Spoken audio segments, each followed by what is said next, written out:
Today on The Dish, Chef Jeremy Ford.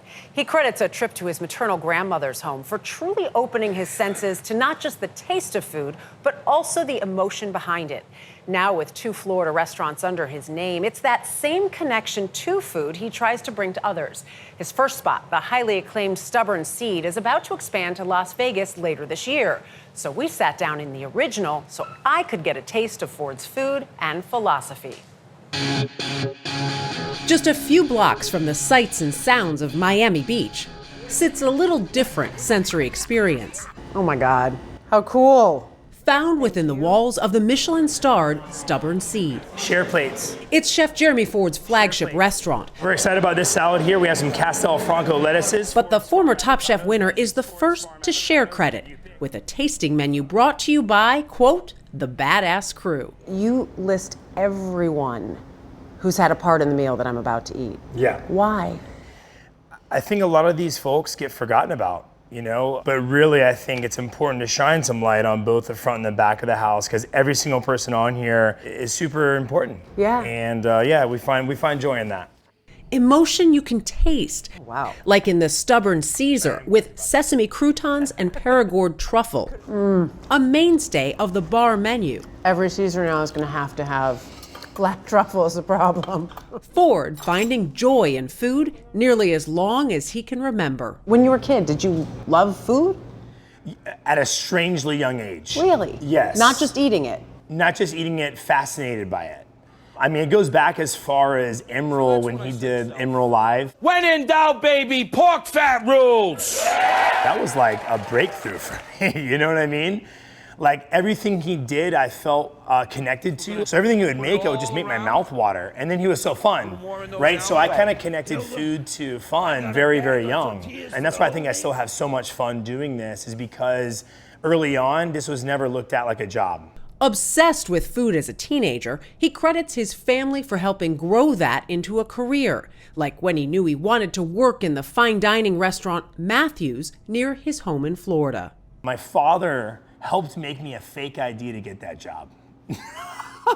I don't even know if we're allowed to say that. Well, it's too late now. Nobody can come after you. So wait, how old? You had to be what, 18? So I was 15. So I think I needed to be 17 or 17. Yeah. So me and my dad made a fake. That's how crazy we were. But for him to do that, to be able to get me a little closer to my dreams, that's insane. And I'm so lucky that I have a family that supports like that.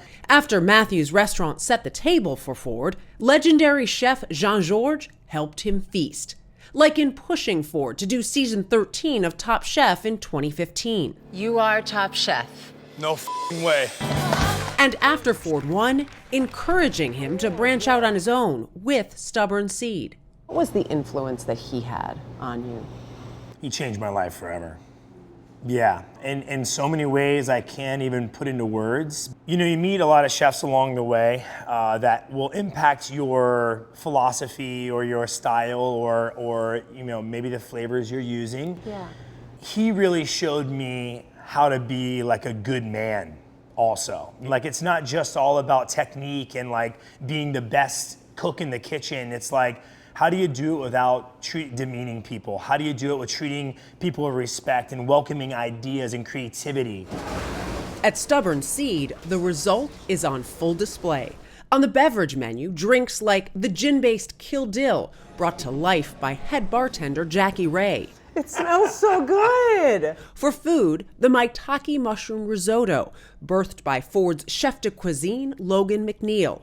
Boosted with black truffle and pistachios. It's mouth-watering as I'm eating it. It's crazy.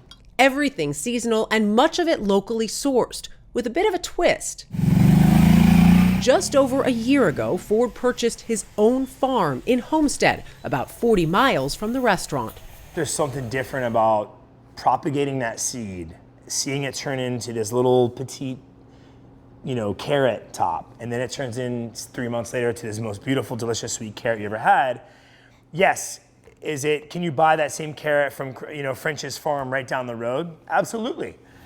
But there's just something different about that process. I want cooks to be able to see this stuff. One of my cooks lives on the farm. And he's really, think about how much knowledge that 25-year-old kid's getting right now. It's bigger than just a farm to table bringing food here. This beautiful patch of sweet allium. Integrating the farm with the restaurant helps to create an even greater sense of pride and purpose. Take the bitter greens that are emulsified for the green puree, which is part of the spiced honey-lacquered dry-aged duck. So we literally were like overwhelmed with kale. We didn't really have a home for it. So I was like, I made a home for it. She turned out to be really delicious. And I love how it came out. It literally was born because we had too much of a product. Right. And it's like that, I love that mindset that we're getting better at, right? It's like, how do we not waste anything? How do we put everything to use? Evident in the pan-seared barramundi, where the farm is front and center. This is a little sweet allium, that little flower which we grow on the farm. Okay. The little baby fennel you'll see there is also grown on the farm.